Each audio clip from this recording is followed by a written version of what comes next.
Moi, au moins, J. La révélation de Laura Smith sur ce qu'elle a finalement hérité de son père. Dans le livre Tout le monde l'appelait Johnny, Patrick Roussel, ancien chauffeur du rocker, fait de nombreuses révélations. Notamment sur Laura Smith, la fille du chanteur, qui aurait lâché une phrase lourde de sens après la guerre des héritage avec sa belle-mère Laetitia Hallyday. La famille Hallyday s'est déchirée sous les yeux des Français. Au décès du taulier, le 5 décembre 2017, ses enfants aînés David et Laura avaient découvert avec stupeur qu'Wills avait été rayé de son testament. Alors qu'Will vivait à Los Angeles, elle interprète de que Je t'aimais avait profité de la souplesse de la loi américaine sur l'héritage pour le changer au profit de ses deux plus jeunes filles Jade et Joy, adoptées avec son épouse Laetitia. Selon les dires de sa veuve, son argument principal aurait été que son fils et sa fille aînée avaient suffisamment reçu au cours de leur vie et qu'Wills était à l'abri financièrement pour le reste de leurs jours, ce qui n'était pas le cas de ses deux plus jeunes.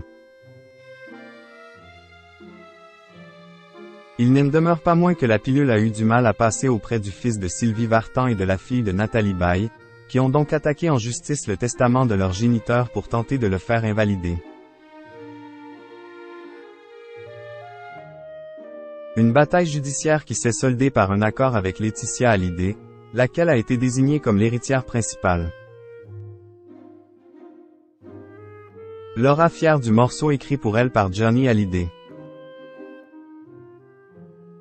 Alors que cette querelle familiale a passionné les Français pendant plus d'un an, Laura et David Hallyday, les principaux intéressés, ne se sont quasiment jamais exprimés publiquement au sujet de l'accord trouvé avec leur belle-mère.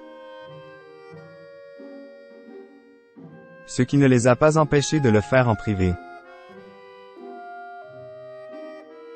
Dans le livre Tout le monde l'appelait Johnny, écrit par l'ancien chauffeur du rocker et dont Gala a dévoilé les bonnes feuilles, on apprend ainsi que l'épouse de Raphaël Lancray Javal n'était pas tant intéressée par l'argent ou les villas possédées par son géniteur, mais qu'elle convoitait une chose en particulier.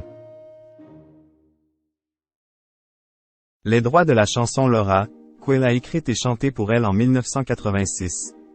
Un morceau très intime, aussi bien pour le père que pour sa fille. Je n'ai jamais vu l'artiste interpréter Laura sur scène.